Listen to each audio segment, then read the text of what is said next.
but we can excuse our colleagues who are not yet here. Probably they live in a part of town that's full of traffic. You know, one of those things in Nairobi that we are always putting up with. So you're very welcome. My name is Freni Joey. I'm a journalist, and I work at Media Focus in Africa. I'm very glad that you've all made time to come here. It's Friday. Many of you have been working very hard throughout the week, and then I've had to make you wake up so early to beat the traffic and get here. So I really appreciate seeing all of you here. And by the way, it's Friday the 13th. You know, all those superstitions and beliefs about Friday the 13th, huh? But so I was reading online about Friday the 13th, and then I came across this. Have you ever heard of this phobia? I'll say it's paraskevidecatrophophobia. So that's the fear of Friday the 13th. And also there's a superstition that if you're able to pronounce that word correctly, then you're cured of your phobia for Friday the 13th. And some Dutch researchers actually found out that on Friday the 13th, people are less likely to get injured or get into trouble because of the superstition. They are likely to be more careful. So that makes Friday the 13th a very safe day. Great. So I'm very glad that you're all here. And I'd just like to mention something briefly about the topic for this roundtable. Some of you have already attended our past roundtable where we talked about the business model of journalism. And just to give you a brief background on why we are having this series of roundtables. So at Media Focus in Africa, you can see briefly what our organization looks like there. That's our homepage on our website. We work on programs that promote journalism, media freedom. We also create programs on civic education. Last year, we had an extensive program where we were creating radio programs for women running for political office. But this year, we are focusing more on journalism, although we'll still have more productions on women in politics. But this specific roundtable is part of a program that we've called the Kenya Media Week, where we'll be having a series of conferences to talk about current affairs in journalism in Kenya. So this is the second of the series of conferences, and the topic, as you've seen on the program, is fake news and interest-driven journalism. Now, since I left the newsroom, my life has been a bit rosier because I don't spend my evenings with the pressure of putting 3 editions of Focus on Africa on air, the pressure of finding a guest in a different time zone to give you a Skype interview, or the pressure to get the reporter to verify their third source. So I'm kind of putting all those pressures aside. And now I have time to run in the evening and read. And one of the books I've been reading recently is Barack Obama's Audacity of Hope. But I stopped in the middle because I thought this book is way too serious. So I stopped and started reading Paulo Coelho, which is quite irrelevant to this conversation. But one thing I picked from Barack Obama's Audacity of Hope was the way he was dealing with the press during his first term as a senator. And he says that in the first year, he had to do 39 town hall meetings. That's quite a lot to meet his constituents. In all those 39 town hall meetings, he was able to meet only 15 to 20,000 of his constituents. Now, a sharp contrast, when he got only 3 minutes coverage in the lowest rated news channel, he was able to reach 200,000 constituents. Now you can imagine how big the media multiplier effect is. Now that's not new, that's not unique to Barack Obama. We are all very familiar with how the media, has a multiplier effect of reaching audiences. But one important point I liked from his story was the fact that he was saying that, news or the media in general creates a filter on how voters analyze, interpret, and understand what their leaders say. So that means that the media becomes very important in how people understand what's going on in their country especially about leadership, important decisions they have to make while voting, or important decisions that have to be made about matters of national interest. So the media becomes very, very key. It doesn't matter, you know, what good things your leaders are doing or saying out there, but how the media portrays that actually carries the day. So that was my lesson from my serious book, which I've put down for now. And it's made me think of what we are here to discuss today: fake news and interest-driven journalism. Having worked as a journalist, I feel like it's a very difficult time to be a journalist. There's just so much happening. The technology is changing every day. The market is changing every day, and at a really fast pace. But are we adapting to this pace? Well, maybe some of us already are adopting, but some of us are, you know, trying to catch up with all of these changes. And also I've been thinking, what has happened to the traditional values of journalism? Accuracy, credibility, the truth. What has happened to these traditional values of journalism in the age of digital media, where we've come up with things like citizen journalism, user-generated content is everywhere, and journalists are now using online sources as a source. Yeah, when online sources are your source, then you start to really think about credibility and truth much more deeply. And what stories are we telling to our communities and about our communities? You know, so it's a time when the fourth estate is fighting to get back their credibility, and I think each and every one of us in this room has a responsibility to preserve the sacredness of journalism, truthful journalism. We all have a responsibility to preserve that. So I'm not going to say so much.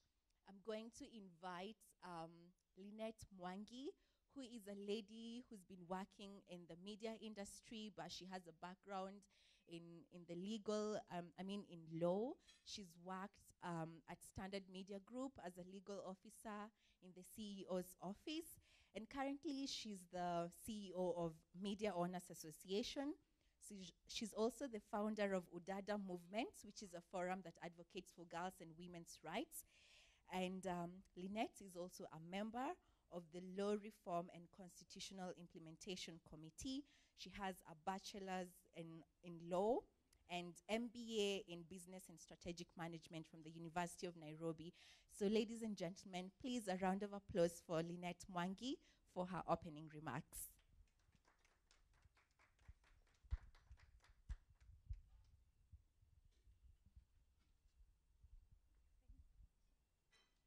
Thank you, Franny. Good morning, everyone. Um, Good morning. Franny has fed you guys. Come on. Hmm? Um, I must admit that I am honored every time Media Focus on Africa invites me to attend the roundtable sessions. And what's different in their roundtable sessions, and when I say, one, let me issue a disclaimer. I might not be a journalist, but I am a lawyer. So I am a friend of the media. So when I might throw some punches, but they're soft punches. So when you attend the roundtables for Media Focus on Africa, the difference is that we take an introspective look at what we are doing as an industry, as opposed to the sessions where we have as media owners, as journalists, as editors, where we are usually throwing the punches to other institutions, the government, and other threats to the industry, but we don't take a look at what we are doing that threatens the freedom of the media. It will be presumptuous of me to seek to delve deeply into this issue of fake news and interest-driven journalism, because I'm sure we have an able panel to deeply analyze that. But I must mention a couple of things. We are living and working in very interesting times. Technological advancements have changed the way information is disseminated. It has provided vast opportunities to spread information, and reach for information has and it has grown the reach for information and the market for consumption of that content that we disseminate. The appetite and demand for information has vastly grown, with consumers demanding for instant information. Perhaps due to the fact that traditional media platforms have been slow to digitize, and the processes involved, like Frenny mentioned, news gathering, authentication of the information that you have gathered takes time, there has been a gap in the prompt delivery of information. And as we know, nature abhors a vacuum. So now everyone with a computer, a phone, a tab has become a quote unquote a newsroom. They're out there disseminating information to the public. And this has compromised the system of checks as to the credibility of that information. But we must also admit that sometimes when you think about fake news, we think about Facebook as the evil that is perpetrating this fake news phenomenon. We think about Cambridge Analytica and such institutions. But we forget before the internet, our own media platforms, such as newspapers, were used to propagate fake news. Just look at the numerous defamation cases we have lost before the courts. We are all alive to the existential threats that are facing the industry, from declining advertising revenue, increased competition due to technological advancements, and heavy regulation of the industry. It does seem like the fake news epidemic will be an opportunity which the traditional media platforms would seize to reclaim its rightful place as the disseminator of accurate information. After all, we have the resources. Media houses have the people who have been trained to actually gather information, and they've been trained in the techniques to ascertain that this information which they're going to disseminate to the public is credible, as opposed to everyone who is on their phone and their tablet disseminating this information. But it seems because now everyone wants to be the first to the market, we have been caught up in this mud fight of putting out information which we have not really sought to know. Is it credible? Is it accurate? We're just throwing information to the public. Case in point is just a story that came up the other day, where a media house went ahead to say a speaker's son was seen somewhere wasting money that could be linked to it having been acquired from public resources. Then a few hours later, they had to retract the story because this was not the speaker's son. So you can imagine that is going to be a defamation suit. And the prominence of this, I mean, it's the speaker. That's a 40 million award. And let me put it like this. For people who work for the big 3 media houses or 4, at the end of the year, every employee gets a bonus check to take home. Give or take 5,000, 10,000 per person. For the entire staff, that's 40 million. So one story has cost an entire institution, their staff bonuses. Let's not even break it down to people who are being sent home every other day, because the costs of running a media house are quite costly. At the end of the day, the journalist, the editor, does not pay the 40 million from their pocket, but it has a bigger impact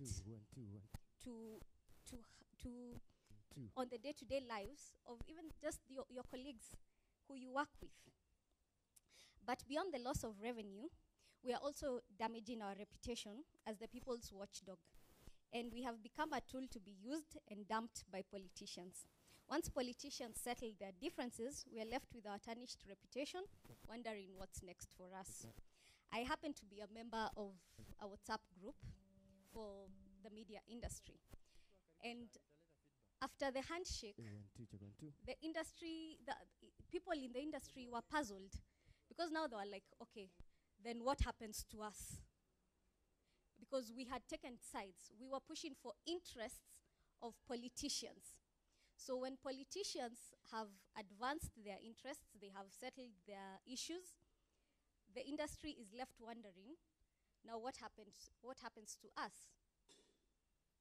Yet our business is to push for the interests of the citizenry. Because if we are pushing for the interests of the citizenry, no matter what the tides bring, we will not have to wonder as an industry, what next? So as I conclude, it's high time for us to free ourselves from political and commercial interests and serve the interests of Wanjiku. Interestingly, if you look at the Constitution, Article 34.5, it says the body that is to regulate the media should be free from political, social, commercial, etc. control. So I think we should also be working from the same standards, that we need to be free from political interests, from commercial interests, and drive the agenda of the citizenry. We may not know what the future holds, but we are certain that we live in times where freedom of the media is not guaranteed, evidenced by the shutdown earlier this year. We cannot expect Mwananchi to stand up for us if we are not for them. We must shed the Githeri media tag and advocate for good governance, respect for human rights, and equitable distribution of resources for this nation to advance. We must reclaim our rightful space as the trusted source of information for the citizenry. Thank you.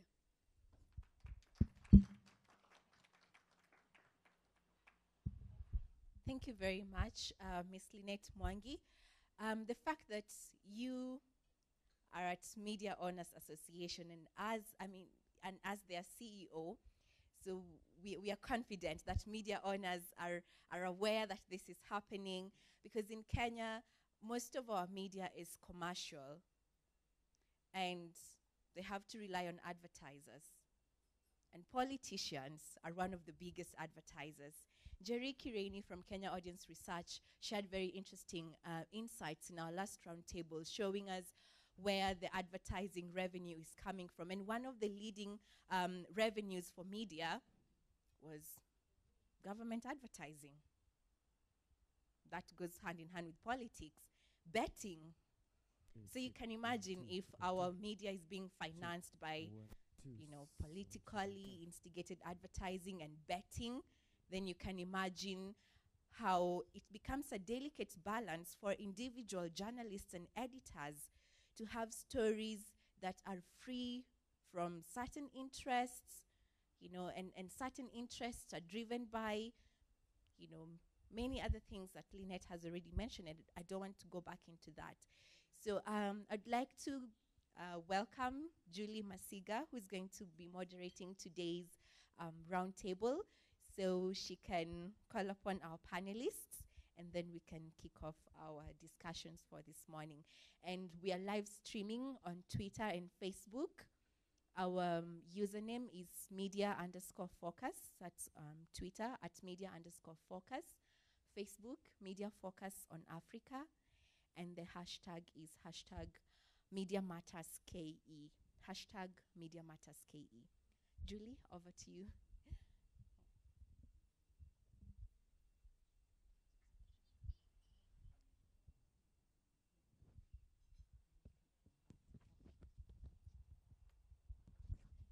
Morning.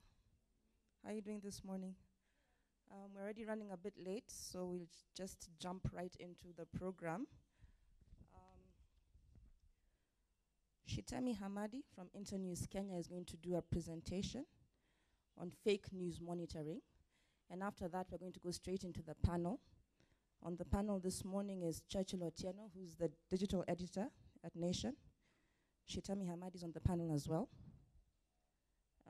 We also have Dr. Wilson Ugangu, who's a senior lecturer at the Multimedia University of Kenya, and Kennedy Kachwanya, who's a blogger and also the CEO of the Bloggers Association of Kenya.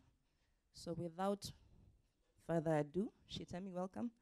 I think Churchill, Prof, and Kachwanya, we can come and sit up here as Shitemi gives his presentation.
Good morning.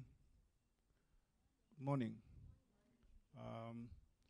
It's a pleasure being here. I'm supposed to sit there or stand here?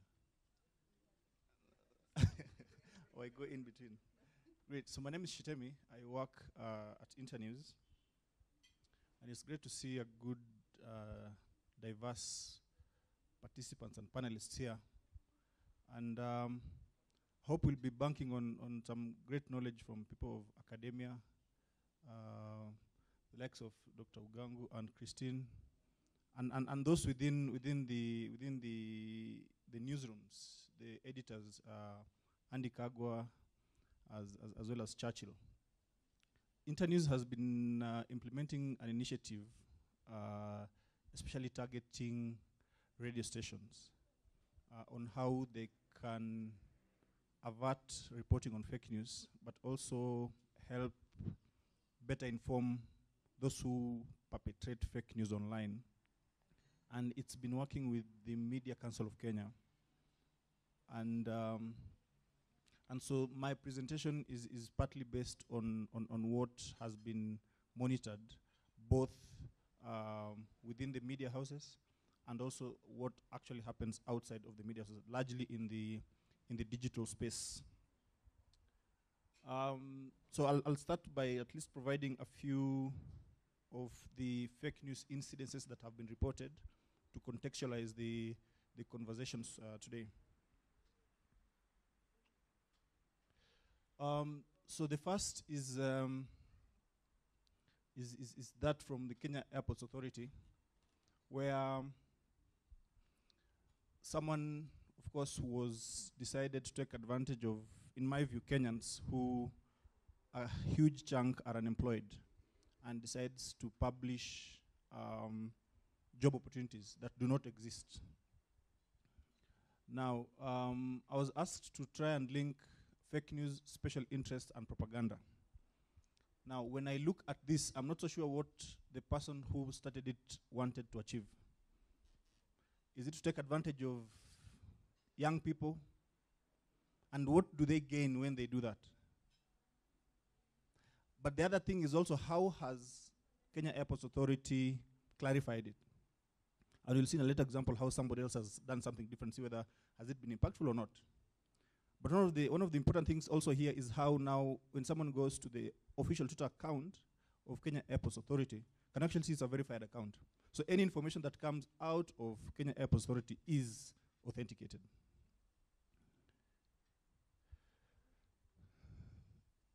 I think going by yesterday's events, the second president of this republic is still alive.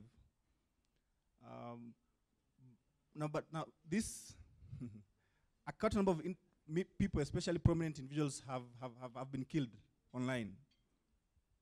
And I remember even a certain journalist at Twin Towers lost his job for publishing the death of Njenga Karume at the time, which he had not. So maybe someone wanted traffic, and it's good to have Kachwanya here from the bloggers, who I think, get a considerable flack. But also work with the Blogger Association of Kenya myself. So I wouldn't distance myself from. Now, you have individuals who also create parody accounts of prominent people wanting to pass certain messages. The other day, I was told that there's an account purporting to belong to Keriako Tobiko. That is actually updating a lot of information. It's actually accurate information, by the way. It's not fake. It's actually accurate information. And they seem to be getting it timely. Now, even the Ministry of Environment Twitter account itself retweets and posts what is going on. But that is not the official account of Keriako Tobiko. It isn't. But even the ministers themselves, which he heads, does not know that that is not the gentleman's account. But does Keriako Tobiko have an official account that probably is verified? I haven't come across it. So it's probably this is an individual who is a staff in there and has decided, okay, this gentleman here is new. Maybe because of his age, he does not know how Twitter works. So what can I milk out of this? This is, of course, something else around the sports minister. And someone decided also to use it for their own interest, which I'm not so sure what the main goal is. Sometimes what people in the online space decide to do is I start an account with whoever it is, an institution or an individual. I grow it to a certain number, and then I change it. Then I change it now into mine. Now, that happens, and then now I can start earning influence marketing from it. So maybe this is what some individuals who do this decide to do.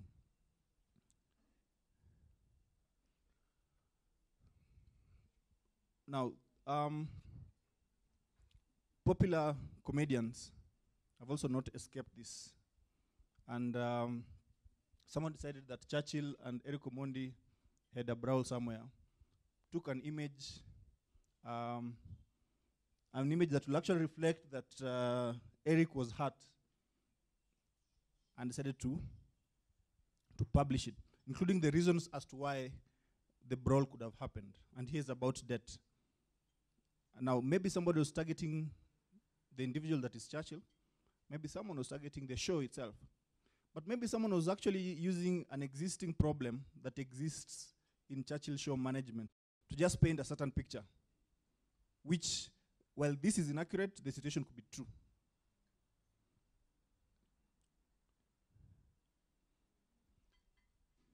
Certainly during elections, such came up a lot. And here it was largely about the ICC and saying that there are certain individuals from the opposition side who are being investigated by the ICC. It was a political season. I'm not so sure whether this target was actually targeting from the opposition itself. But I think it was targeting those from the Jubilee side, so that to psych them up, not to disappoint on the day when it comes. That's my thinking of how a lot of this was happening. Now, some of you would be aware of an individual called Cyprian Nyakundi, the boy child president. The boy child president became popular largely because of Meru University, right? Where he was agitating for enough seats in campus, and they were inadequate, and he used Twitter. And as he was expelled, that's how he gained popularity online. Of course, he has grown extremely controversial. And of course, now, it may be him, it may not be him, how he decided that this gentleman are on a wanted list, but I don't know who, and there's even an amount if they are found.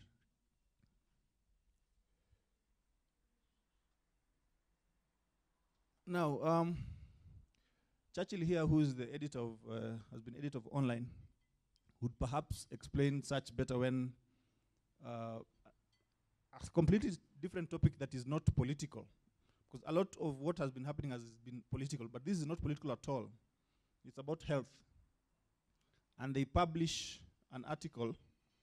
Of course, it's on the Nation Breaking account. speaking about a statement stated by the Pharmacy and Poisons Board. And the Pharmacy and Poisons Board did come later and distance themselves from this. Now, they did not just publish it, but they also, on their Twitter account, but also on their website, also on the nation.co.ke. So, a lot around how fake news works is you find that if it is just nation.co.ke, which is actually the official website of Nation, someone could have come with something interesting, different, like nationmedia.co.ke. So this would mean this is actually the exact, accurate accounts, both the Twitter account and the website. Of course, around the floods, an individual who was verified also, but also controversial in his content, said that there was a storm that was coming and that we should brave ourselves. It was on a weekend. And of course, a lot of us were worried of how will you address it. We have never faced it. But of course, the meteorological department were quite quick to dispel the fears. So the Star decided to say that Raila will not be attending the event in Machakos, of course, around NASA politics. I gather that is what had been told to the media, for whatever purposes, you know, that Raila will not be attending, that he will send Orengo.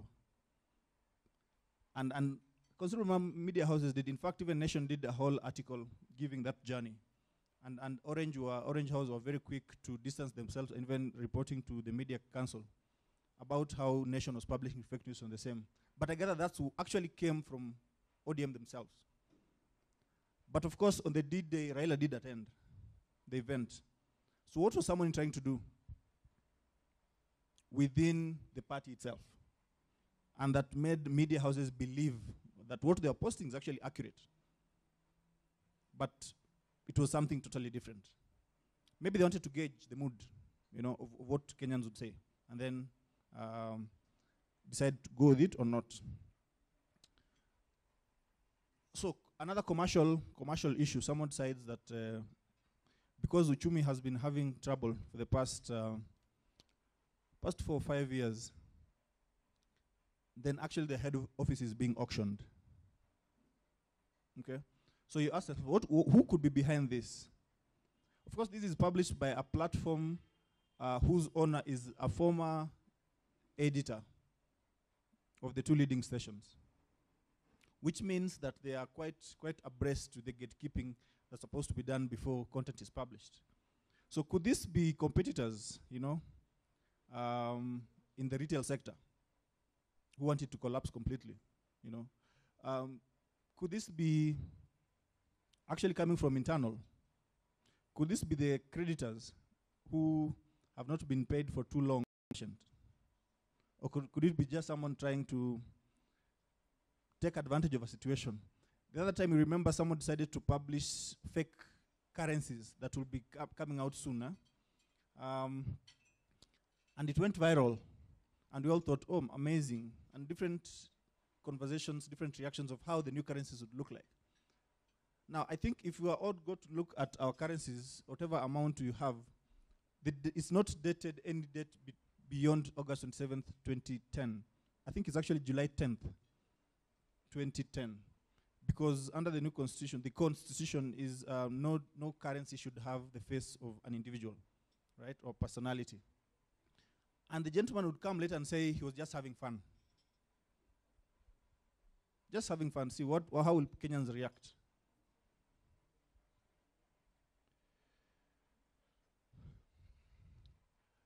Politician Steve Mbogo decided to publish an article, or rather this letter, circulating it online, saying that residents of Karen are complaining. Now, NTV's Ken Mijungu ran this story, saying how residents of Karen are complaining that Steve Mbogo's helicopter is disturbing them. And Ken Mijungu did well to interview Steve Mbogo himself, but he stopped there. So long as he got the view of Steve Mbogo, his story is complete and published. And a few things would have given away just this late. I mean, does Karen Resident Association exist? It does not. It is Langata Karen District Association, right? Does the OB number exist? Could have easily get to the crime desk and ask for the OCS or OCPD Karen and call. Do those individuals who are there having signed it exist? One is dead. I mean, things like you take less than 5 minutes to find, and if you take long 10 minutes and find out, you know. How about those roads? Do they exist and how close are they? You know, is a helicopter allowed to fly between 6 p.m. and 6 a.m.?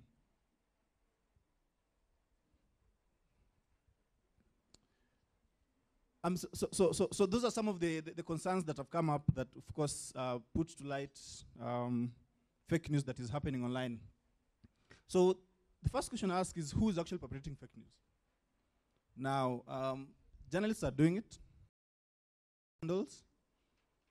In our previous conversations with the Media Council, they say that their authority also is not limited to the media houses in their actions, also in their digital platforms, in their personal accounts. Media outlets have done it, as we have seen. I don't know what happened or what happens to the gatekeeping that exists within media houses, or we are all very fast to publish fake news or content because we feel, or we say content is king, and that we will derive some benefit, whether it's about traffic or otherwise. Bloggers have also done it a lot. They do it every day. Every day there'll be something coming up that is inaccurate for different reasons. What happened, in my view, is that a gentleman called Robert Alai created an impression of how you could grow yourself online, especially quoting controversy. Now, and others have felt that because he grew that much, that fast, maybe we should also embrace it and grow. So today, while he still does it from time to time, Alai has created his own digital company and now gives credible digital services to institutions. I know that Nyakundi also registered his own digital company some time back. And there are many others who they start quoting controversy, wanting to grow their influence, and also if they have blogging platforms, they grow, and then now change tact at a later time. And majority of Kenyans follow them blindly, feeling that they do actually represent their interest. And certainly politicians for their own political reasons. Of course, using photos and text on the internet is the primary way in which these individuals or these different facets of individuals are actually using spreading the information. Kenyans Online, I think ever since Section 29 of the Kenya Information Communications Act was declared unconstitutional, which had vague provisions limiting freedom of expression, Kenyans have decided that, you know what, there may not necessarily be laws that govern Kenyans online, and that let's do what we want to do because no one will come for us. Of course, mainstream journalists, for their own different reasons. I think one of the concerns I have around Cambridge Analytica, whether they actually influenced the elections or not, I think they did not. But I think what has not come out is who were the Kenyan agencies that actually work with Cambridge Analytica to publish information in mainstream media that had certain interests, political interests at the time.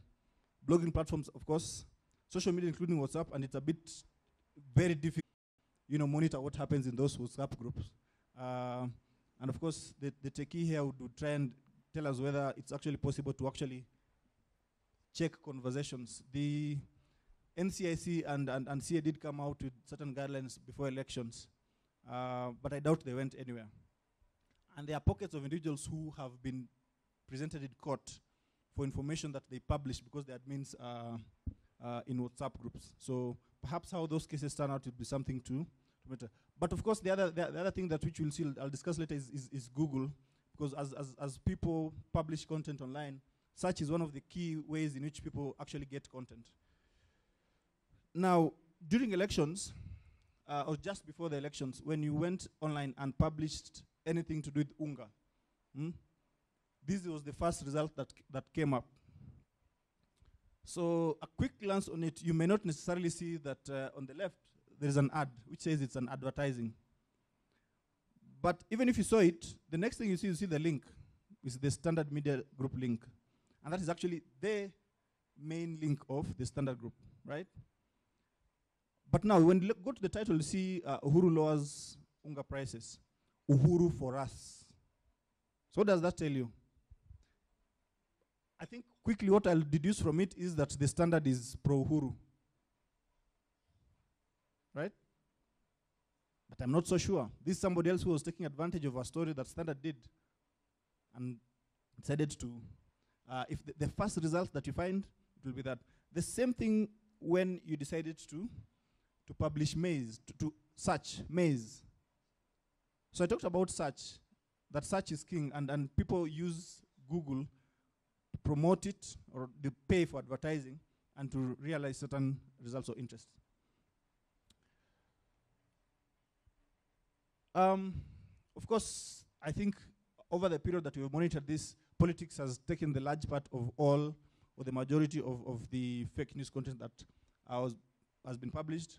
Economic interests, of course, looking at the Uchumi one, and others that have been happening from time to time. Online popularity, causing controversy to grow accounts. Quite a number of brands nowadays use online influencers as their marketing platforms. So someone feels that if I grow my account to, say, Twitter 10,000 or 20,000, then brands will want to come to engage me, and I'll be making money out of it. They are quite interesting. So from where I sit as the Bloggers Association of Kenya, we always get interests or requests from individuals, including politicians, saying that I'd like to have certain number of people to help me influence a certain agenda. And of course, they want people who have online popularity. They want people who have big following online, especially on Twitter. Traffic has been growing, or we Kenyans like some interesting kind of content. I think the most circulating newspaper is the Nairobian, but they could correct me. But you can tell the kind of content that Nairobian publishes. Now that is the interesting content that we actually like, but not hard-hitting Business Daily kind of content. Of course, Business Daily is still part of the top 50 ranking platform, but it's not up there. There are others who are there. So that tells you about also our consumption patterns. An organization called Odipodev published research. Published some research on the top fake news-related news content. So a few things to take out of this. One, when you go to the last, you can see k24-tv.com. And you may imagine that is actually the K24 platform. You can also see Standard. Now, you can check on the content that is being published. The Mugumo tree that has failed in JKIA, that Safaricom, that they were doing a test run. They'll shut down the internet. Hassan Joe being shot in Migori. So one of the interesting things about all this, when you go online to search their platforms, like see whether the Inform KE has a handle, it does not. Neither does it have a Facebook. I'll tell you about how they are able to grow to 2019. Why we like sharing. This is interesting content. Nobody's actually online on the internet, but look at the shares. But of course, something to think around is also what they said of where engagements are. Is it mainstream or it's platforms? Of course, mainstream was quite higher, which is a good thing. But of course, they have a lot to do in terms of safeguarding that trust that Kenyans do have. As I wind up around, what could you? I think we need to employ better online monitoring platforms. Churchill is involved in a process of how to do it, and maybe he could speak to it if his contract does allow. verifying contents, I think some institutions like government do get in touch with these owners of the platforms like Twitter to ask them to verify accounts of certain key leaders. Nation also, I think, I did ask Twitter to also do it for those journalists who publish on the internet and the like. I think we need to see a lot of that. We need to grow community standards on the internet, especially. Perhaps some way of gatekeeping should happen also. The difficulty from the association where it comes from is that a lot of those who publish fake news are not members of the association. So it becomes a bit difficult for you to monitor that. But also fact-checking. Fact-checking is a growing concept that needs to happen, that we should entrench it. Finally, I think, yes, there's the Computer Cybercrimes related bill has proposed something which I think will be interesting. Under Section 12, publishing false information that is likely to propagate to war, incite violence, constitute hate speech, and advocacy to hatred would now be crimes. But it also goes ahead under advocacy to hatred, constitute ethnic incitement, vilification of others, and or incitement to cause harm. But what I'll be more interested in around section part 2, which talks about grounds that are specified under Article 27. Article 27 states on grounds that you should not discriminate. And part 4 lists, which is there, lists quite a number, from sex to marriage to religion, conscious, you shouldn't discriminate. And I think those are very broad areas which litigants should consider, especially those who publish fake information about them, that will help prevent those who continue to pervade them.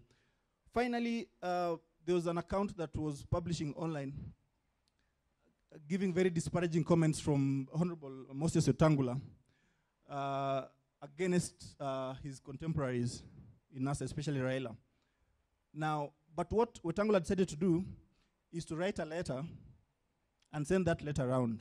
So if you go to his official Twitter account, this does not exist and he has not said anything. If you go to his Facebook account, this does not exist and he has not said anything. I think in Facebook he last published in October. So what will be the net effect of doing a letter and leaving it that way? Has he addressed it? Thank you. Thank you. You can join us now. That was a very comprehensive look at fake news and how it's propagated. Just to go hand in hand with that, there was a recent survey called The Reality of Fake News in Kenya, supported by Geopol and Portland. And they actually said that most Kenyans are able to identify fake news, which I found a bit interesting, given how much we WhatsApp and forward and share loads and loads of fake news. But they also said that, just to defend the media, because I'm a journalist, that the mainstream, people still believe in the mainstream media and they use it as a source of verification. People still think that legacy media is a source of true news. Having said that, almost 50% of Kenyans, both old and young, get their news from social media. Almost 50%. So that puts into question the future of newspapers especially, because people still watch TV, they still listen to radio, but when it comes to reading the newspapers, they'd rather go online and get their news.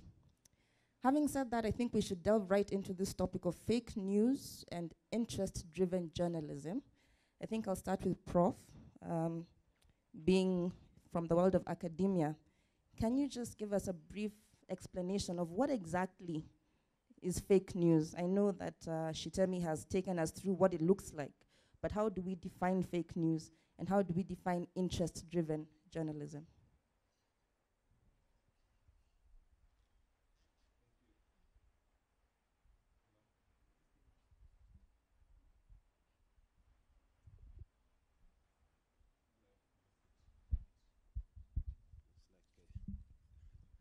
Thank you. Thank you so much, Julie. I'm happy to be here this morning and to join you in this conversation. The topic of fake news is now very current, and we are all talking about it and we're all concerned. And I think it is important, as Julie points out, to be able to have a basic understanding of, so what is fake news? I think if you were listening very keenly to what Lynette was saying earlier on, it comes from the point that certain information that is transmitted to us, that is disseminated through various sources, is not verified, and that information is also not mostly based on facts. That is how the whole concept of fake news has been derived. But again, you would be familiar with the rhetoric that has come from the political side of our society, particularly so the comments that have been associated with Donald Trump around fake news. So there's also a sense in which politicians, look and view fake news. That which is not supportive of the agenda is certainly likely going to be labeled fake news by politicians, and they are using that to deride, traditional media, and thereby, of course, downplaying the important and essential role that traditional media plays within the context of society. But having said that, this is likely going to be changing. The understandings around what fake news is going to be changing as this debate continues to evolve over time. Certainly new understandings are going to be shaping as we move along. Interest journalism. I think that derives again from the traditional normative notions of what is the role of the media, or what ought to be the role of the media within the context of society. And I think I also heard Lynette, allude to a number of things that journalism ought to do. So if journalism did those things, then journalism would approximate really what people have defined as public interest. Privileging, prioritizing, foregrounding issues that affect society directly. That is really what public interest obviously is about. Thank you so much. Thank you, Prof. We seem to talk about fake news like it's a new phenomenon, like it came up with Donald Trump and the internet and social media. But I'll put this question to you, Churchill, being the digital editor at Nation. Hasn't the traditional media been perpetrating fake news since time immemorial, either advertently or inadvertently, especially around election cycles in this country, where news is either inaccurate or directly planted? What is your take on fake news? Is it new, or has it always been around? Good afternoon. Okay. At least somebody's listening. First of all, I'm glad to be here, and I'm happy to be amongst friends and colleagues. And I thank the Media Focus in Africa for bringing us together this morning to talk about these important questions. And before I answer you, I think Shitemi left some hot bullets under my seat. I need to respond to that. Until this morning, I didn't know that story is not true. Yeah, all that we knew is that the Poisons Board called to question that consignment of drugs, and the medical stores disowned it as not being theirs. But I'll have somebody checking just on the validity of that. And if that happens before we close, I'll come back and just let you know what's going on there. Fake news and traditional media, and whether it's a new phenomenon. But first, just to add to what my teacher, my good teacher Wilson here, has said about fake news. For me, the key distinguisher in terms of defining fake news is the intention of those who are putting it out. Yeah. Which therefore means that there's a certain deliberateness in fake news being pushed out. And that helps us as journalists begin to understand what fake news is. And if you take that as a given, then the usual errors that come out in the course of our work ideally do not qualify as fake news. Those are just errors. They've been with us, and I think they'll continue to be with us for the foreseeable time. But if somebody is injecting untrue information deliberately for maybe economic interest or political interest or just to cause mischief, that then becomes fake news. And when you look back, even outside media, a lot of that has happened, I think, for as long as humanity has been on. It's part and parcel of what or who we are.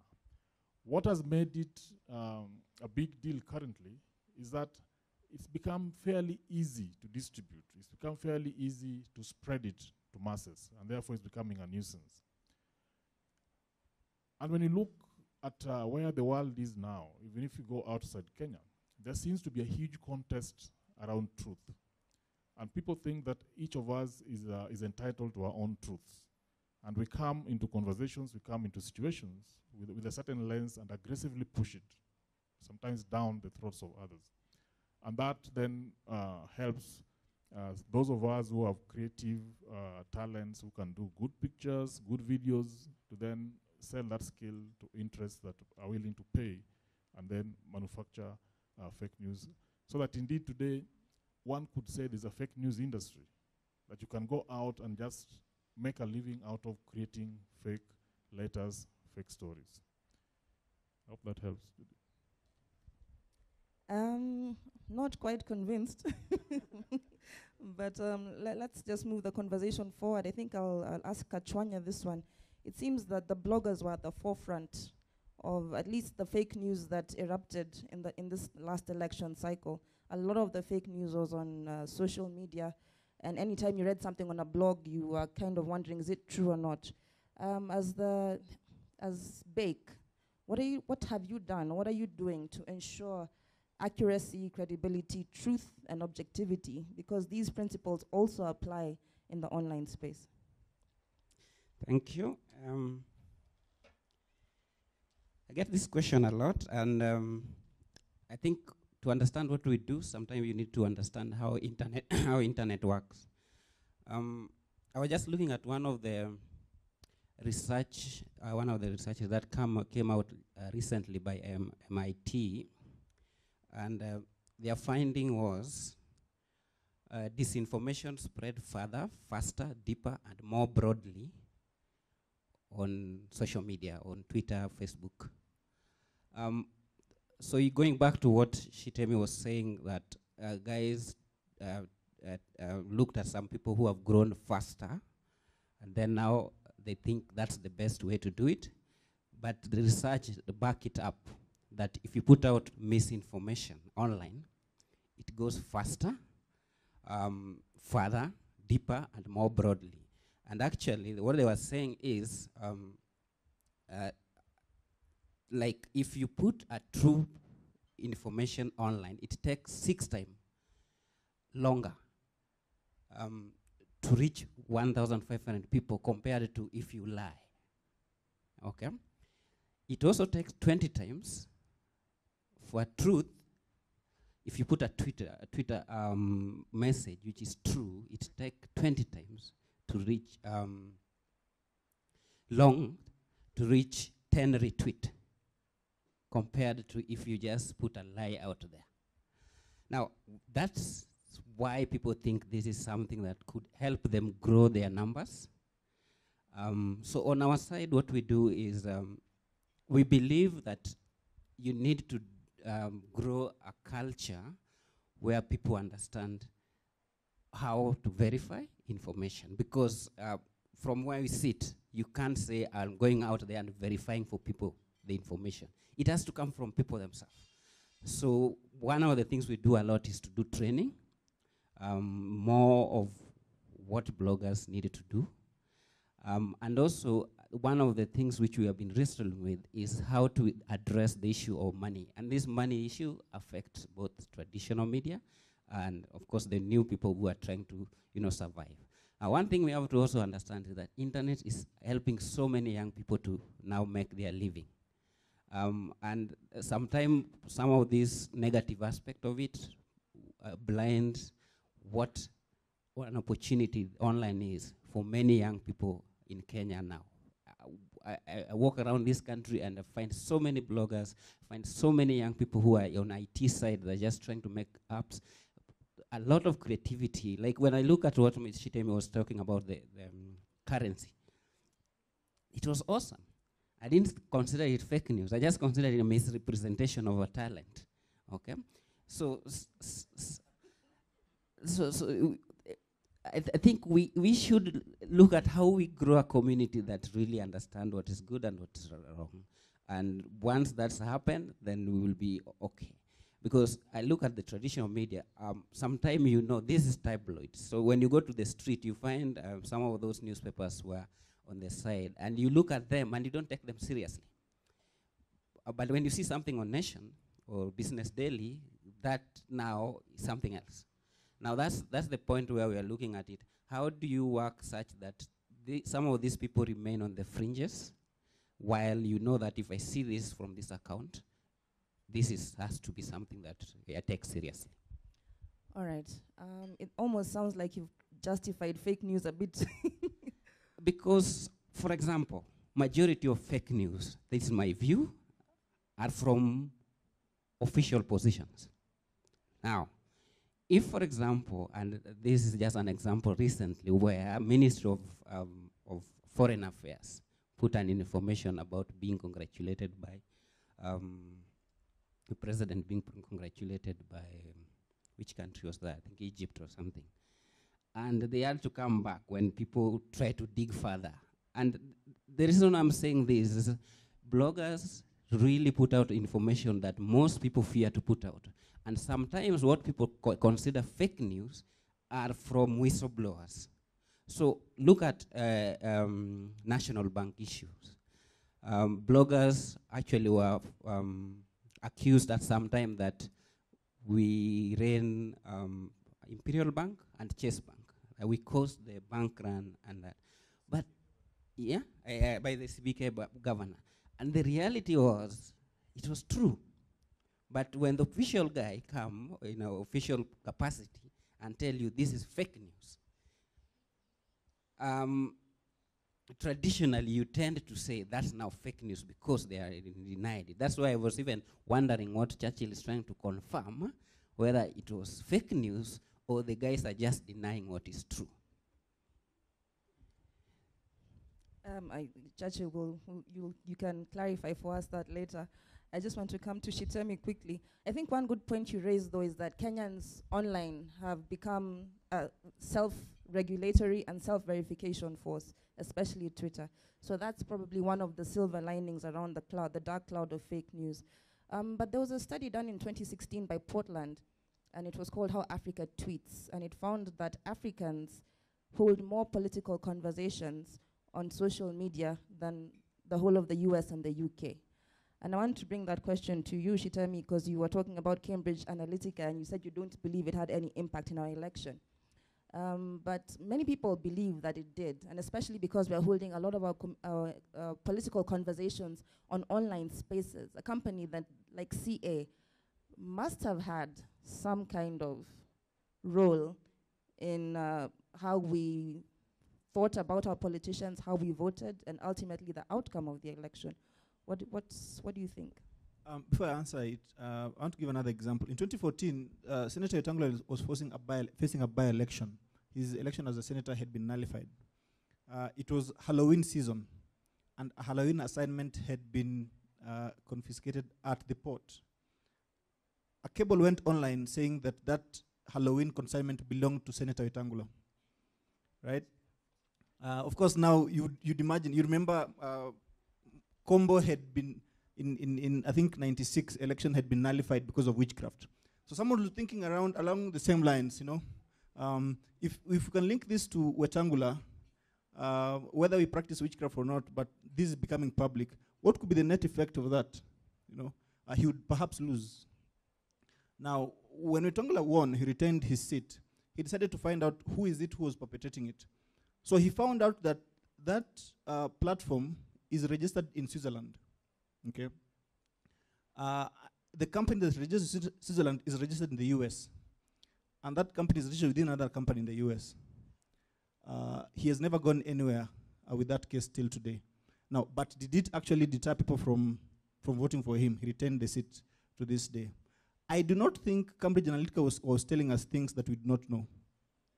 I also think that we do not practice. Wasn't it just amplifying, though, like our deepest, darkest prejudices? It was amplifying those things, but it does not. I do not think that we actually decide or shift our voting patterns at such times. I do not think. I think that as early as December 2016, Kenya has already decided who they are voting for. Now, I think that what they are trying to do is how can we ensure we have a maximum voter turnout for our people. Now, if you may want to think that they really were targeting people of the other side, no, so it's being alleged that they were hired by Jubilee. Jubilee was the incumbent. I do not think that those ads were targeting NASA people. They are targeting Jubilee, so that Jubilee can actually come out to vote in high numbers. But Jubilee itself has done studies from 1992 when they first had elections. Turnouts are always high, upwards of 80%. That did not change. And that was replicated in 2013 and all other elections. I do not think what CA did actually had a tangible effect. Regardless of CA data saying that over 30 million Kenyans actually access the internet, well, there are only 19.1 million voters on the ballot. Thanks. All right, on that same note, speaking of leaving CA aside and just speaking about fake news and how it affects us psychologically, Prof, what is the net effect of fake news on the society, how people think and feel? Thank you so much for that question. And I think it links to the sentiments that Shitemi is just expressing now. Traditionally, we talked about an organized context in which conversations would happen. And those conversations would enlighten people. And based on that sense of knowledge that develops out of those conversations, then people would make informed choices about many things, including, for instance, whom they vote for or whom they support in political contests, or even decisions, personal decisions around health matters and that kind of thing. But in a context that is infused by information that is not authentic, it becomes problematic, for individuals, particularly so if you're one person who sees that there's a link between people's actions and the information that they are, exposed to. There comes a problem, in regard to how then people begin to act in those particular kinds of contexts. And that is why, certainly sentiments have been expressed that the kinds of information that was being put out there and amplified on various social media platforms and linked to Cambridge Analytica had an impact and an effect on democratic processes, which of course include the kinds of decisions that people make, whom to vote for, and those kinds of things. But focus also on the nature of our own society. Ours is an extremely very fragile society, given the aspects of toxic ethnicity that you are all familiar with. So when someone comes up or institutions come up and begin to play on certain popular platforms, using or taking advantage or leveraging those kinds of negativity that is associated with the tribalism and ethnicity, it becomes dangerous. You create a context in which people can no longer think and function and act rationally. And I think that is a concern that a lot of people have expressed. So you would do, for instance, a comparative analysis between our own political experience and what happened in Britain during the Brexit vote. And you would also extend to the US 2016 elections, and you begin to see that there are things that affect particular societies. There are unique elements within societies that people harp on and play with and amplify, and those really you know, create an environment in which it is no longer possible to make rational decisions based on available information, for that matter. Thank you, thank you. Churchill, I'll just give you an opportunity to respond to Kachwanya and that story, and also to tell us, as an editor in a traditional media house, how do you identify fake news? Or how are you training your journalists to identify fake news? And what are you doing about debunking it and making sure that for every fake news story, the truth gets out there?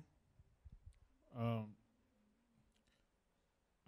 happy to tell you, Julie, that I work in a digital newsroom, but I understand the traditional bit of it. And that I'm also happy to inform this gathering and Shitemi and Kachwanya that the story we put out is accurate, remains accurate. It came from the CEO of the Poisons Board, and they stand by it to date. So I think as far as that goes, that should settle that matter. But coming back to the last part of the conversation we've had, I think fake news is a fairly serious matter, and we should take it as fairly serious. We can't afford to be casual in our approach at a moment when we are publishing information to the masses, because lives get lost, and we've lost lives based on fake news. Corporate entities lose real value, real money based on economic-driven fake news. So while some of these things may come across as jokes and as light, the impact they have in our lives are real. And when you come to the political side of it, you find that what is being put out as fake news many times target emotions of groups. So that one critical outcome, for example, is that it helps build up a lot of hate between groups. So in a situation where two groups end up hating each other, how do you come back, for instance, and have one cohesive nation? If you look back to 2017, the narrative we went through was so divisive that our concept of the nation Kenya was different depending on who you talked to. And those are real issues that we have to get back to. And I think they were fed, the embers to it were fed using fake news. I don't know if Cambridge was part of it, but I do know for sure that a lot of that hate was played up using fake news. The second part of that question is a question that professional journalists today, independent journalists today, are grappling with the world over.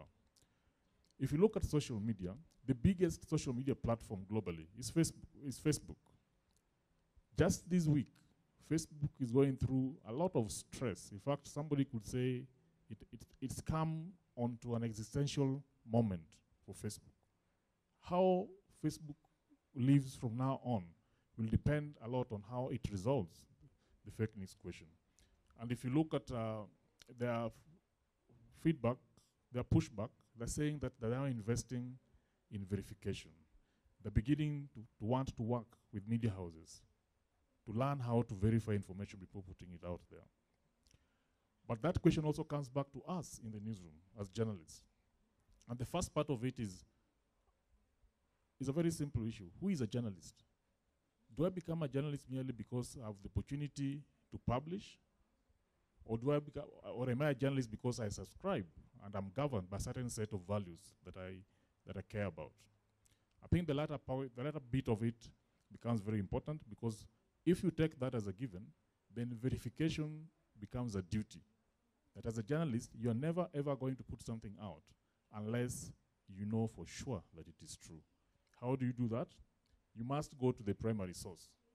If I'm told that Julie said this, fine, I may have seen it on Facebook, I may have seen it on Twitter, I may have seen it on WhatsApp. It is my duty to my audience that I must get to Julie so that she can confirm to me that indeed that's her who said it. And it's a very simple requirement, but many times very demanding, because social media has brought in this supposed need to break news fast, to be the first fellow out with the story. And sometimes people think that it's okay that I can put it out. If later I find that it's not right, I can come back and retract it. Others could get away with that, but not anybody who answers to the name journalist. And I think that we have to take as a given. The last bit, as a wind up, until 2 or so years ago, it used to be that if a story is going viral, even if it's not true, it's not my problem, as long as I'm not the fellow who put it out. But today, the approach we're taking is that debunking of fake news has become a critical duty for any independent media. So that somebody else may have put it out there, but for as long as a good chunk of the audience is taking it as truth and responding to it, it becomes our duty as professional journalists to just go back in, establish the truth, and put out the verified facts out there.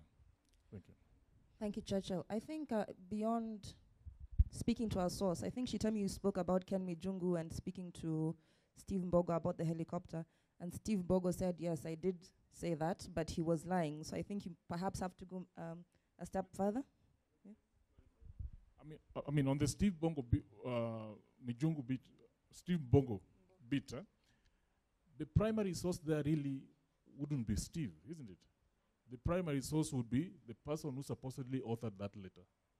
That's the fellow they first should have talked to, so that at least you first verify that is this letter legit. Then based on that, then you can then act further. All right, I think now we'll just have very brief concluding comments. I'll start with you, Shitami. Just briefly, what are your thoughts on fake news, and where do you see us, how do you see us going forward in this environment? Okay, good, thanks. I mean, thanks for clarifying the same. But just to challenge everyone, if you go to the Pharmacy and Poisons Board account on March 31st, they did publish it and say it is inaccurate. And then they made the complaint to the Media Council. So you see, from that point now, we couldn't doubt. The official account and Media Council have raised it as a concern, and that's why I put it there. I think fake news is here to stay. We will have it for the longest time. It will take different shapes. Even with the legal framework that is coming up, I doubt it will be a much deterrent to it. Perhaps we just need a multifaceted approach, some which I propose, some which I think over time we'll be able to guard. I was, for instance, thinking that with the ongoing questioning of Mark Zuckerberg in the Congress, what if Facebook decided that the only people who would be allowed to publish content are registered publishers? You know, that you must be registered publisher with them for you to be allowed to publish. But when you think about it, they actually use data to make their money, right?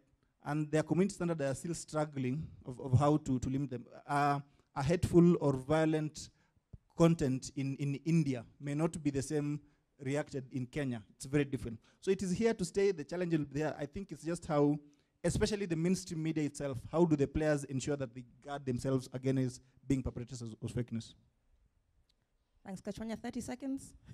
Yes, sorry. I think the main thing here is a big balance. How do you take that balance is the question. Because like what Churchill was saying, that there's this need for, let's say, let's put it first and verify later. Most journalists will say allegedly, they will say unconfirmed, but the people who take it after that would take it like this happened.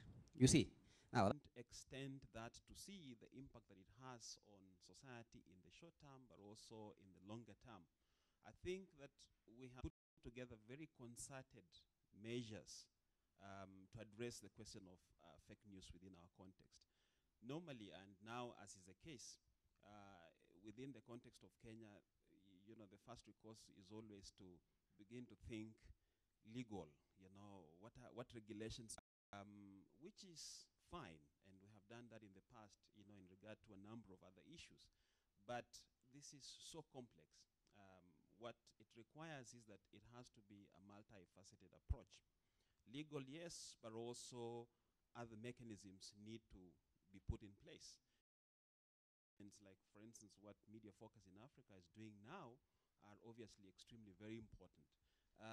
He mentioned here that perhaps training, but again, the question of training is a little bit tricky. I think that we have to find innovative ways of engaging people within particular social contexts, you know, to talk about their own experiences about how they're dealing with fake news, but also how they are mitigating, and perhaps see how we amplify those particular lessons and feed those into our mainstream debate and discussion at the national level around fake news. Let's think really seriously about the specific impacts of fake news on society, on a forming democracy like ours. You know, ours is a really, really young democracy. We have just started multi-party politics in 1992. So we're still in that process of formation. Now look at what fake news and all these attendant conversations are doing to our democratic debate, which should be civil, which should be peaceful. But look, it is a contestation that is so toxic. It shouldn't be like that. Democratic debates shouldn't be like that. Even from the ancient times, if you pick lessons from the ancient Greek civilizations, where democracy was formed, democracy was never about fighting. Habermas, one of the theories that we're always looking at as we're in the Prof, media. I'm sorry, I'm going to have to cut you short. Just a short one. Just a short one. Says that debates within the public sphere must be civil debates. Okay? So what fake news has done is that it is taking away that sense of civility. We've got to address that. Thank you so much. Thank you, Churchill. Literally 10 seconds. For me, it's fairly simple. Technology has come and changed the way information is distributed. We cannot take that back. That genie is out. The public is looking up to journalists to give them verified information. That's a very, very privileged and important duty. Let's take it seriously, and let's just invest in verifying information before we put it out. Thank you. Thank you. Franny, do we have time for audience engagement?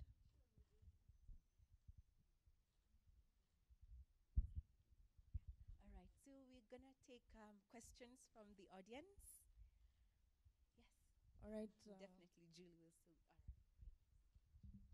Mine isn't a question, it's just a contribution. I think this topic is really interesting in terms of this whole idea of fake news. It makes every day feel like April Fool's Day. And you can imagine, we who are in the public, we are always being duped. So I've talked to many media houses and questioned them and said, okay, I work with Kenya Audience Research Foundation, and our job is basically to track how Kenyans are consuming media.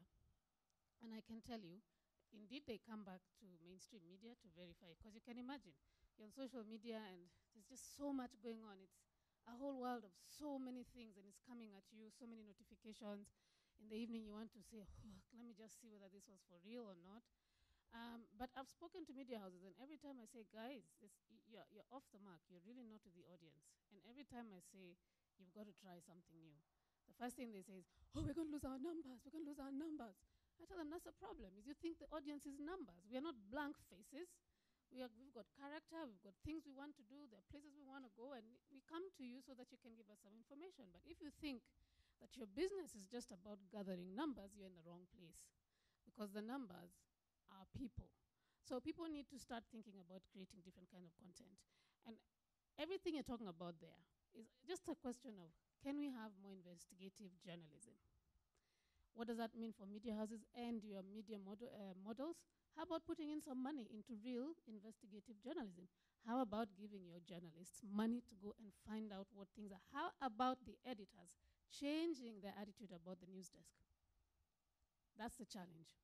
And once you do that, then I believe we're going to start seeing a few things changing. Fake news is not going anywhere. In fact, I think it's exciting. I think it's interesting. I'm worried about regulation, because as much as this bill is in Parliament, I think you all didn't miss the story of Pierre McKenna yesterday. Flash, big nation. What was she saying? Some guy in Tanzania is using my account, and it's a risk to my reputation. The MPs who had seen a lot of not very nice pictures on their phones. This guy called Waziri Churchill, not Churchill, sorry, Chacha. My apologies. Waziri Chacha is another one. So this is not going anywhere. I think it's exciting. I think it's a creative space, and it is part of our Kenyan character to do that. So that's fine. But the challenge comes back to the media houses and the editors. You have got to be the ones at the forefront challenging these stories and giving us real information. The audience is not just numbers. Media owners, you heard Njeri. We need money for journalists to do real stories. Thank you very much. My name is Christine Ngoko. This is a very interesting topic to be discussing, especially at a time like now. And I think one of the panelists said that there is a contest, I suspect that was Otieno, that there is a contest around truth the world over, especially on this platform of ICT. But then I'm asking, then where is the media? Where are the journalists? Are they at the head of that contest? Are they the ones setting the standards for what is fact? Because that's what I believe journalism does.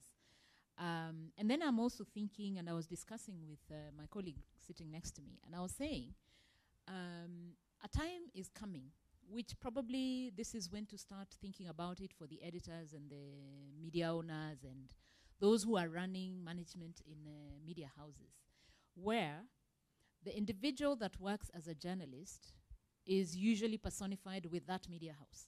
I was called Christine Ngoko of KTN. It's like KTN was my surname. And so anything that I did, you know, when I walked into Uchumi and I was buying Omo, it was KTN that was buying Omo, not me.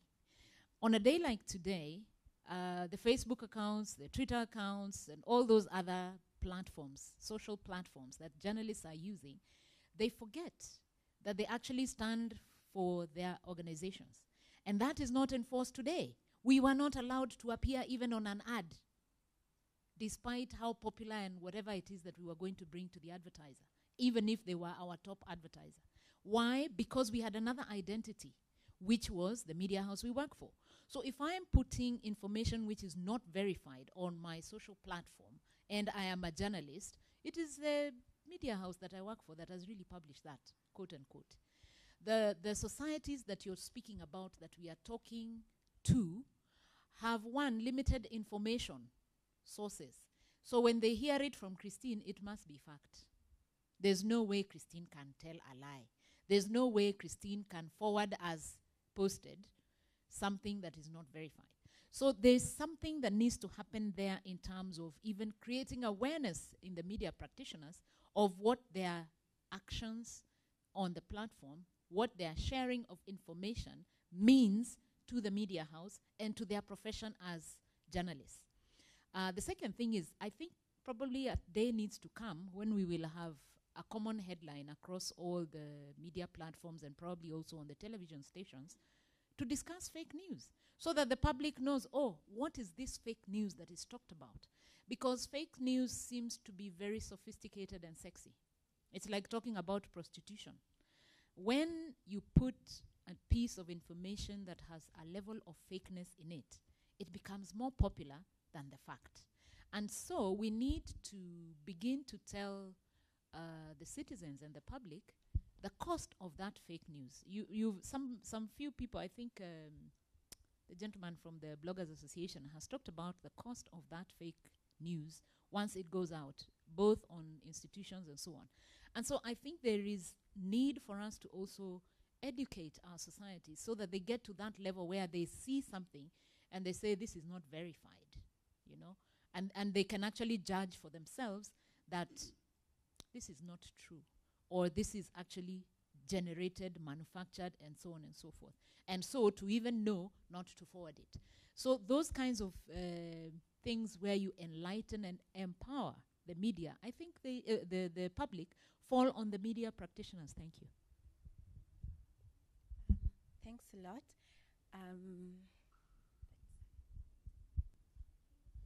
Well, I'm Seth Onsero from Kwetu and Azam. I think there is something I've come to realize. You know, sometimes we tend to want to break news, and especially if I'm a journalist, I'm a reporter, I have seen something. You know, if I text my editor, hey, I've seen something somewhere, you know, this editor is like, hey, do you have your source? Yes. Are you sure that it is true? Then go ahead, publish it. And then when it turns out to be fake, the editor will put all the blame on me. So there is that pressure in every media house to be the first in breaking news. And when a problem, or when it is being realized that this was fake, that reporter will be the one to be in trouble.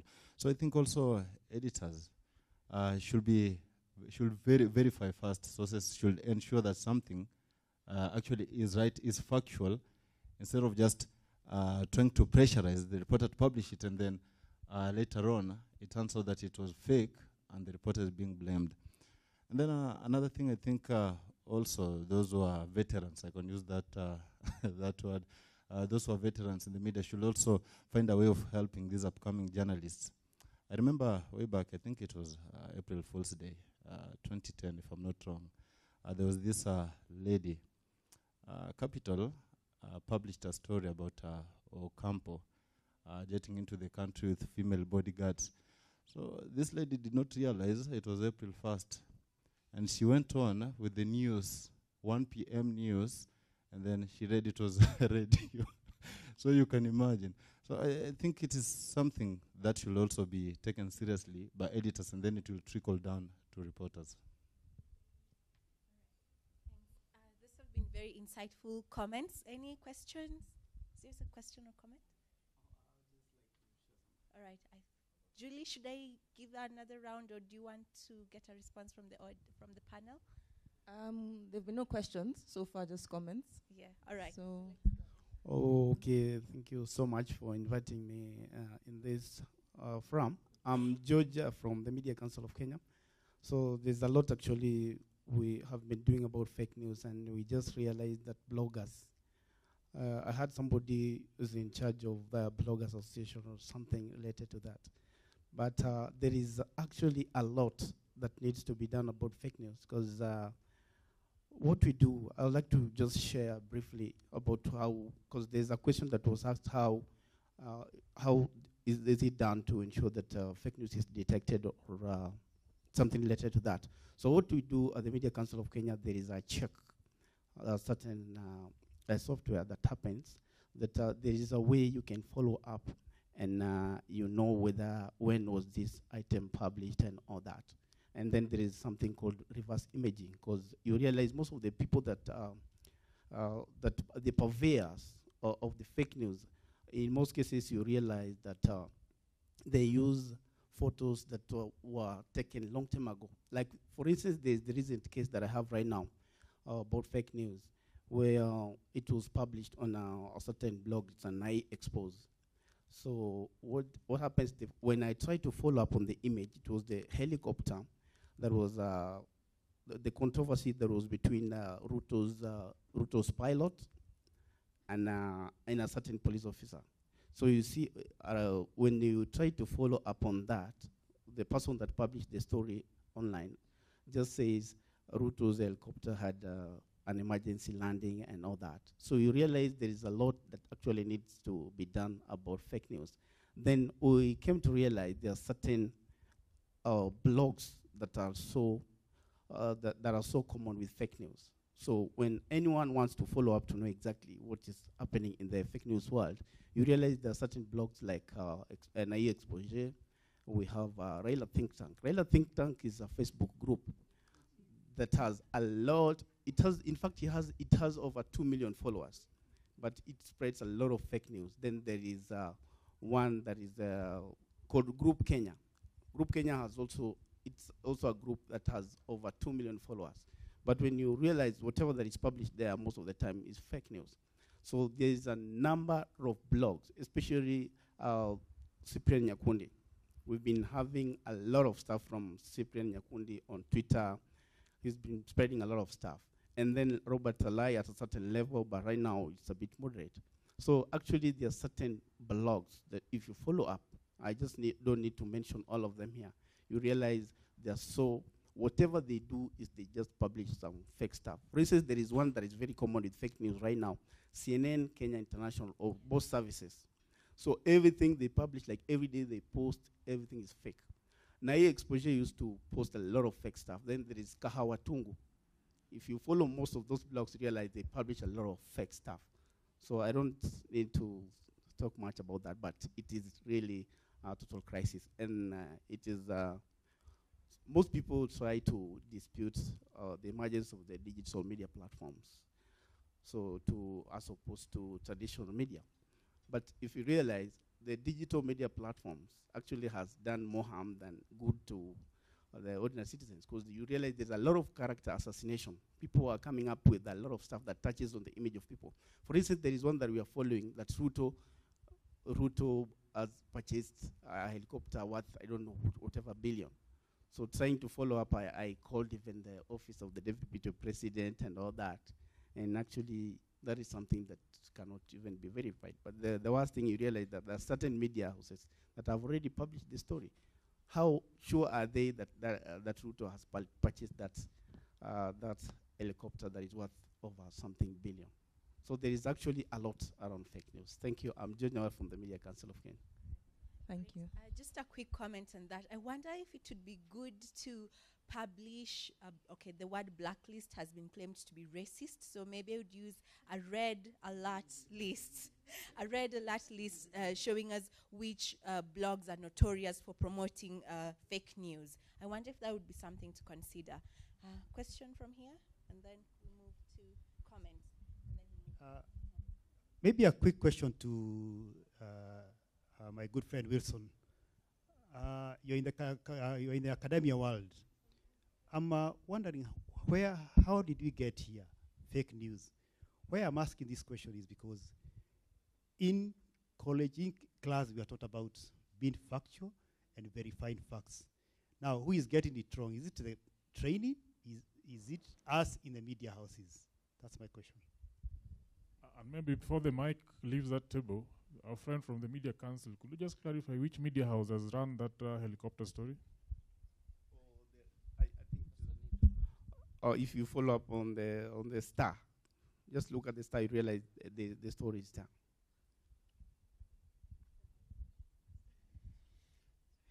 Thanks. I don't know. Do I go or maybe you get another? We have only one question so far, so we're waiting for more questions. There's a comment on this table still. All right, so they want to respond. Great. And then there is something. There is a problem with the Star. There are so many stories that they've done that actually needed a lot of follow-up, and people are really questioning about the credibility of the people that do stories at the Star. There are so many stories that raises so many questions. I don't know whether it is sensitization or sensationalization. I don't know how I can categorize it. There are so many things that you can share about the Nairobi Star. So something has to be done about the Nairobi Star. But there is something that has been mentioned about trying to blacklist the people that are responsible with fake news. You realize there is the CNN Kenya, there is a certain blog here that has that trend of posting fake news. Then there is Nairobi News, then there is Kahawa Tungu, Kenya News Today, Tuko. Yeah, those are, if you read fake news around, those blogs post a lot of fake stuff. Nairobi News, the Nation site? Nairobi News, I think it's just a blog. It's not from the Nation. Churchill. Yeah. Did I hear you right? That Nairobi News is running fake news? Nairobi News, it's a blog. Nairobi News is a blog. Nairobi News is a Nation website. There's a blog for it. Okay. What is the URL? Yeah, there is a blog. In fact, you can just come and check. There's a blog for that, for Nairobi News. I have it here. It's a blog. Yeah, so that is something that should be followed up. Read like the URL. The URL, let me check. It's not online, but it's a blog. Yeah. Nairobi News is a Nation website. Well, that's a blog. Owned by the Nation, published by the Nation. If there are instances where you're saying it has published fake news, I'll be very interested in those specific instances, because a blog by itself is not a bad thing. Yes? A blog in and of itself is not a bad thing. Now, if that blog or whatever it is we want to call it, is spreading fake news. That become a fairly serious issue that we need to take up on. So if you have instances where that has happened, please flag those so that we can take it up.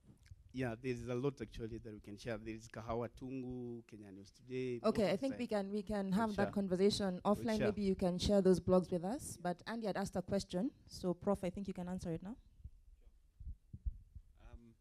Andy, you know, I don't have a definite answer for you. I would be lying. But that is why we're having this conversation. You know, the world is changing, and I think that is a context quite a bit. There was an age when people were talking about modernity in history. So people talked about the modern age and those kinds of things. But now people are talking about the postmodern age. And they are also talking about post-truth in relation to this subject that we're talking about. The sense and character of this is that normally there are no definite answers. There is no one sense of knowledge about this, but that we have to continue to engage. And my bet is that there is going to be a lot coming forth because technologies keep changing, and also the manner in which people consume information is changing. Look, one of the trends and one of the dynamics around fake news that we need to be alert to is how fast fake news spreads in comparison to what you would regard as factual news, factual information. Indeed, that is the very same dynamic that is now beginning to kill and affect mainstream media, because then a lot of folks are going towards you know, fake news sources to look for information as opposed to you know, mainstream traditional sources of information. And again, that is also what is affecting the credibility of established media, traditional media, within the context of society. A lot of that discussion is happening, for instance, in the US. That's what I was saying earlier, that we need to engage more in our local context here, because that debate is not really serious here yet. But that there's a lot that we need to be talking about in our own context, because there is this matter is moving fast, and we need to engage.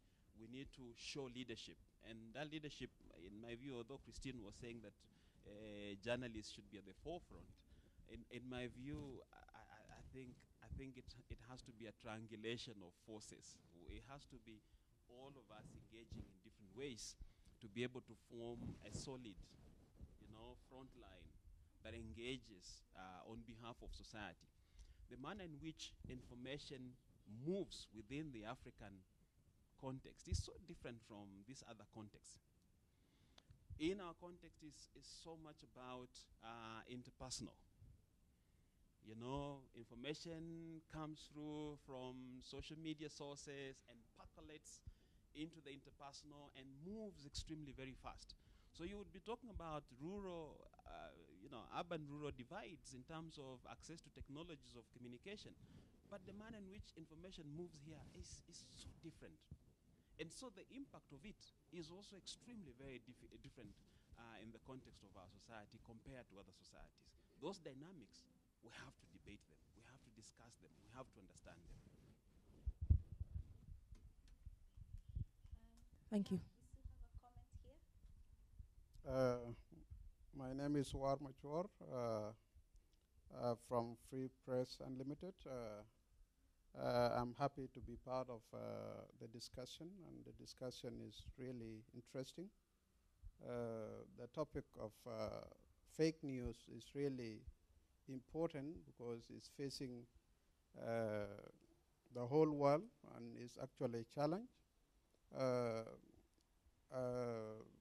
Facebook, as we know, all of us, is actually the source, either true or fake news or stories for journalists, because many journalists get their sources through Facebook, and then they go and verify and publish. Actually, there's a big problem with the verification of news for journalists, because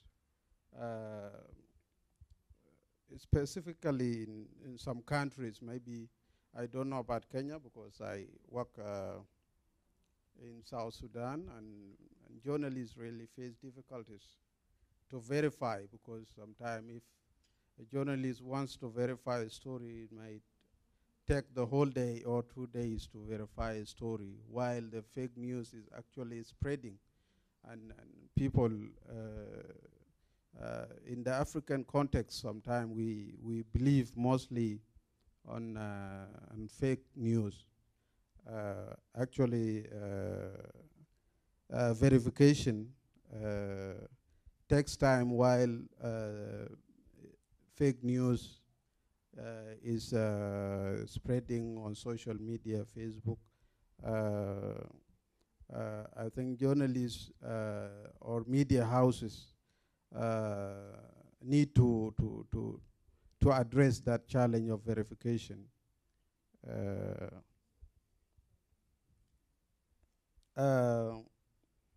Also, the issue of breaking news or a scoop in journalism also is a big problem facing journalists. It might not be fake news, but sometimes the issue of breaking news is that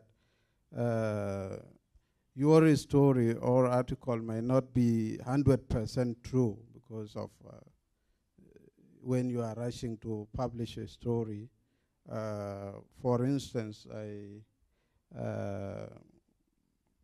was last year actually in South Sudan, we were in a newsroom and we were communicating with one of the reporters on the ground after a plane crash in an area in the northern part of the country. The reporter on the ground was telling us that the plane crashed, and I'm seeing 5 dead bodies already and all this. So when we published the story later on, most of the media published a different story. Nobody died in the plane. So we found that it was actually the verification on the ground sometime for the reporter is also a problem. And also as an editor, double checking the story also is also a challenge. So journalists have to work more on the issue. So yeah, I think it's okay. All right, thanks. So what I got is it possible to speed up verification? I don't know. We had a question from here.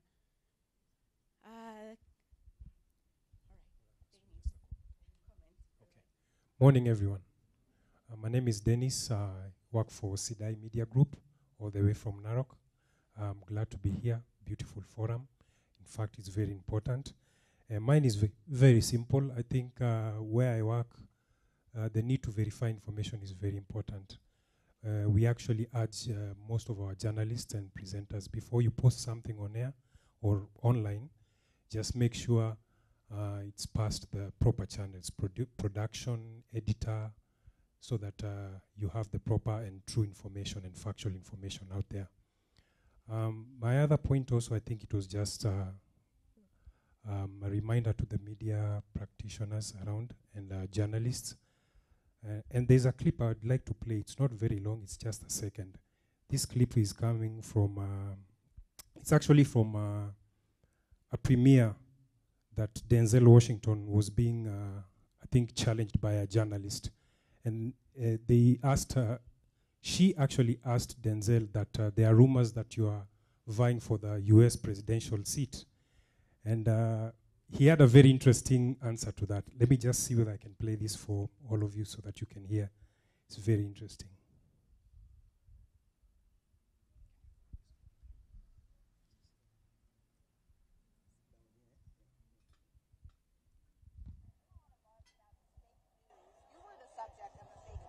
Oh yeah, what they say? I was running for president. No, I voted. No, what they say? I switched. Yeah. What do you make of all the fake news that it affects? If you don't read the newspaper, you're uninformed. If you do read it, you're misinformed. So what do you do? That's a great question. What is the long-term effect of too much information? One of the effects is the need to be first, not even to be true anymore. So what a responsibility you all have to tell the truth, not just to be first, but to tell the truth. We live in a society now where it's just first. Who cares? Get it out there. We don't care who it hurts. We don't care who we destroy. We don't care if it's true. Just say it. Sell it.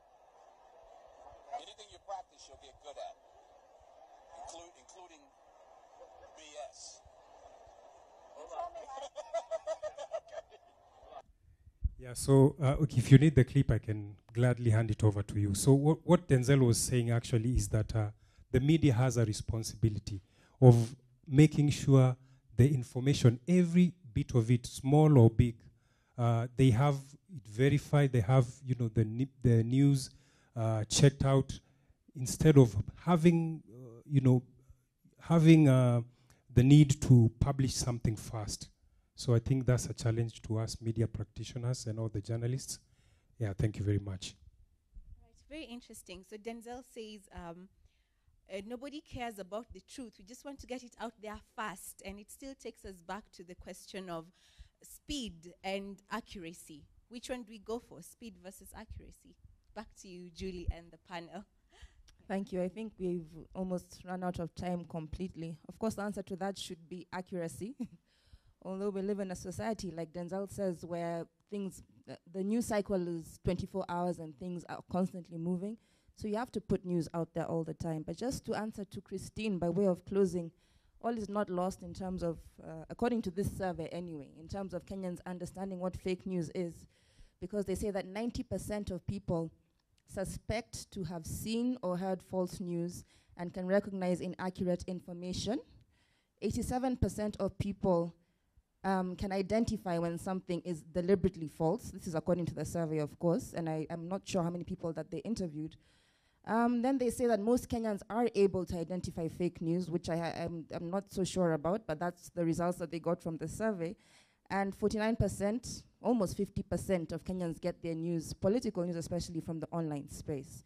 One of the very interesting things that they do say also is that the research findings give a strong sense that consumers have developed a critical approach when reviewing news and information. So in as much as there's lots of fake news out there, we've learned very fast how to identify it, how to debunk it, and how actually to put the truth out there, especially in the blog space. I can see you two looking at me. Finally, they say that fake news is a phenomena that could have an outsized impact with unknown implications. And I think that's the biggest problem. Somebody talked about the audience not just being numbers, but being people. The media, journalists are also people. Content creators on the internet space are also people. And fake news is having an effect on us that we probably won't quantify even in the next 5 years. So we really need to be ahead of this curve. The media needs to take the lead, and also content creators like the Kenyans on Twitter, in educating people how to recognize fake news immediately, because it seeps into your subconscious.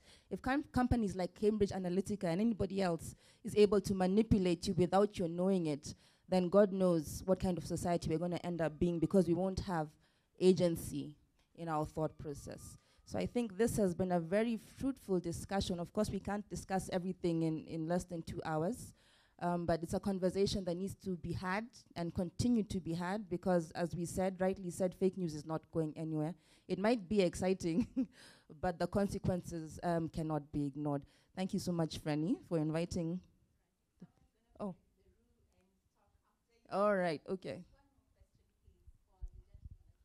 Thank you very much. My name is Luke from Science TV. I wanted to ask a question. As we are discussing the issue of fake news, is fake news treated as just a hobby or a business? And if it's being treated as a business, how is it being funded? Because you realize that the reason why these guys are coming up with this set of setups is actually to create revenues. And are we talking to the guys who are actually giving them revenues? Like, for example, if it was an issue of an issue that is promoting, let me say, terrorism, and you are giving them money, you find that the authorities will go for you because you are funding something that is actually destroying the society or is against the norms of the society. So the fake news, as we are all acknowledging that is actually not good, as in what is happening is not actually good for the society. How are we actually treating the people who will glorify the fact that it has numbers and they can actually use it as a platform to advertise? This one can actually be taken up by Njeri of CAF. And when you are actually giving even the advertisers, people who want to use platform for advertising, and you're telling them, yes, the media is threatened because the the audience is moving away from them. Are we also telling them the more audience is moving away, but the people they are moving to are actually people perpetrating fake news? So how are we treating them? Just as a hobby or a business? Because that will actually help us understand what we are dealing with. And also this one probably is a comment and to the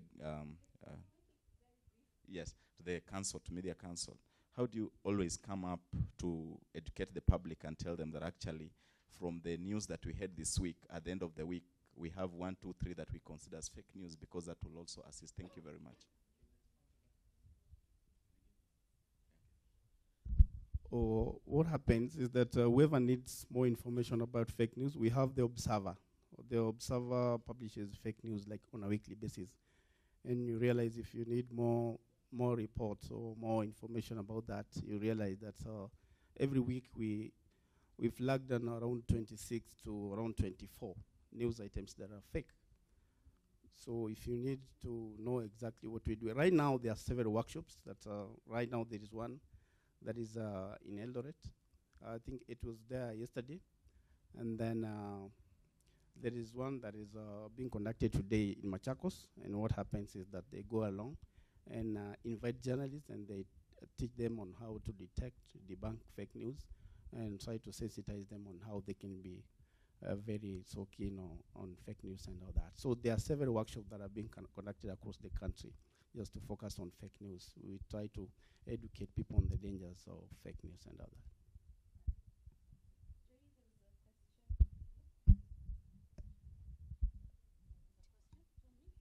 Do you need it for you? Do you need it paraphrased? Just paraphrase it in a sentence for her.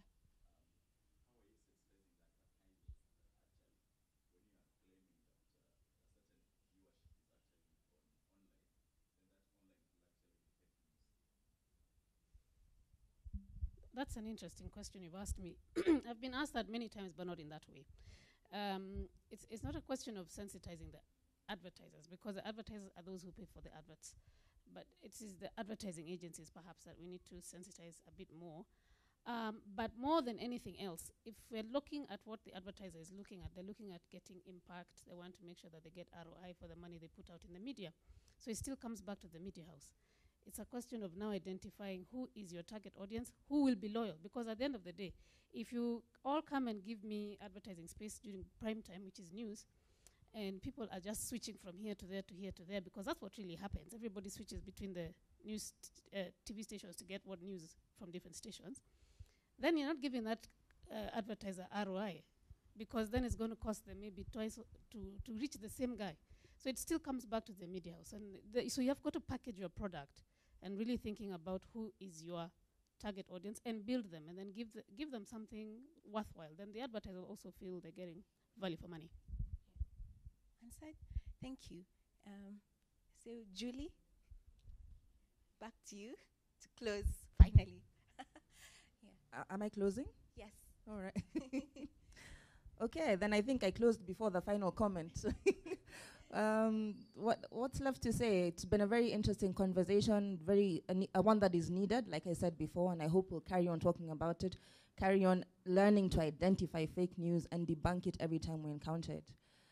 So, yeah, in closing. All right. Thank you so much. I think a better round of applause for our panelists and for our audience as well. Most of them are experts, and they give us very interesting insights as well. A round of applause. Yes. All right. Thank you very much. Now, when Shitemi and I were working to put this together, he complained that I have a manel, guilty as charged. But then I had a lady, leading the manel. So I get a less harsh sentence. Great. So I'd like to thank everyone for coming. It's been really insightful. All the comments and discussions that we've had here today. And people who are here are editors, you're producers, you are, I could just call you experts in your areas of work. So I believe all these discussions we've had are going to have direct impact on how we can make journalism truthful, because that's what it's supposed to be. It's supposed to tell truthful stories, not interest-driven stories, and now fake news is here to just mess up everything. So I'm really glad we were able to have this discussion, and I'd just like to mention that apart from having these discussions in hotel rooms, you know, non-profits are always accused of having expensive conferences in really expensive hotels, and then the conversations end there. This is not going to end here. We're going to engage the academia in writing some papers that will be published, so that all these conversations we are having will be put down in some literature that can influence teaching at our universities, literature that can influence you know, policy making, and also literature out there for people to read. You know, one of the things you struggle with being an African is you're told Africans don't read. It's a stereotype, but maybe it also has some truth. But also how much African literature is available out there. A lot of times we have to refer to studies from the US, studies from the UK, studies from I don't know where. We should have our own studies. And therefore, we're going to have a call for papers later in May, so that people who are in academia or anybody else who's good at writing papers could, you know, pitch and write something that we can have for future reference. So please look out for our call for papers in May. That's just next month, so just a few weeks away. And you could put down your thoughts for publishing. And later in August or early September, we'll have a major conference, and some of the papers that would have been written will be presented at the conference. So I highly encourage all of you to be on the lookout for that. That's all from me. Harrison Manga is my colleague from Media Focus on Africa. He's the programs manager. Unfortunately, he was messed up by, we all know, Nairobi traffic. So he wasn't here when we were starting. So Harrison, I'd like you to make a close for this conference. And you have a tradition for closing. So over to you, Harrison.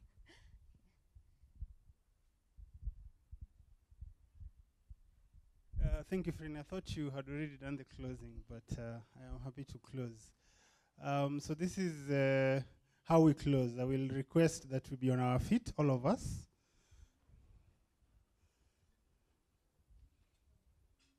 Everyone on our feet, please.